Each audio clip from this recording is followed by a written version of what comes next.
les obstacles, il y en a eu énormément au cours des dernières années. Ce n'est pas l'envie qui manque dans le développement de l'e-santé. Le principal frein, il était réglementaire et donc financier. Le financement des actes de télémédecine, alors progressif par pathologie et puis par typologie de télémédecine, va permettre un déploiement.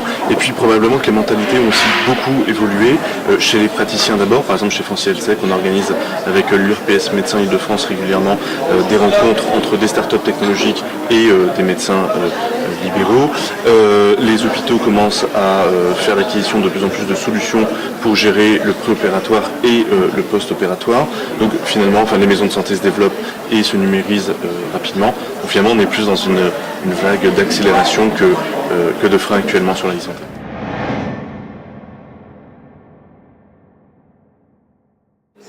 Alors, Fancy Health Tech est une association qui fédère les startups de la e-santé en France.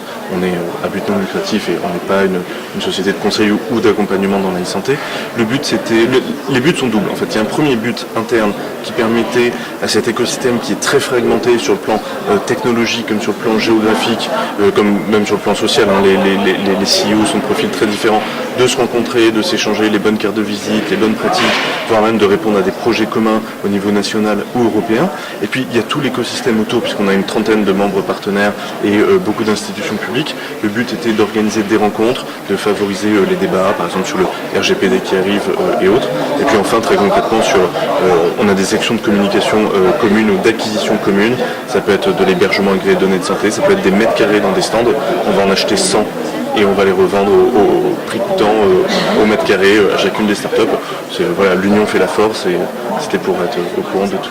Et l'adoption, alors c'est ce dont je vous ai parlé ce matin, l'adoption elle arrive. Alors on a beaucoup parlé de santé connectée, ce que je vous disais, donc nous on fait de la labellisation, on va certifier la pertinence et l'adoption d'applications et d'objets connectés, on les mettait à disposition sur un site web et dans les médias. Ensuite on a commencé à développer une API, c'est-à-dire un abonnement numérique qui va de notre base de données vers les hôpitaux, les mutuelles, les assurances santé pour leur permettre en temps réel de recommander les meilleures solutions. Et puis la grande nouvelle de ce salon, c'est le projet ENR que nous venons de remporter avec les hôpitaux de Marseille, qui va nous permettre de faire de la recommandation contextualisée, c'est-à-dire sémantique, pendant la consultation médicale d'applications, d'objets qui auront été éprouvés, c'est-à-dire d'amener la bonne technologie à la bonne personne au cœur du soin.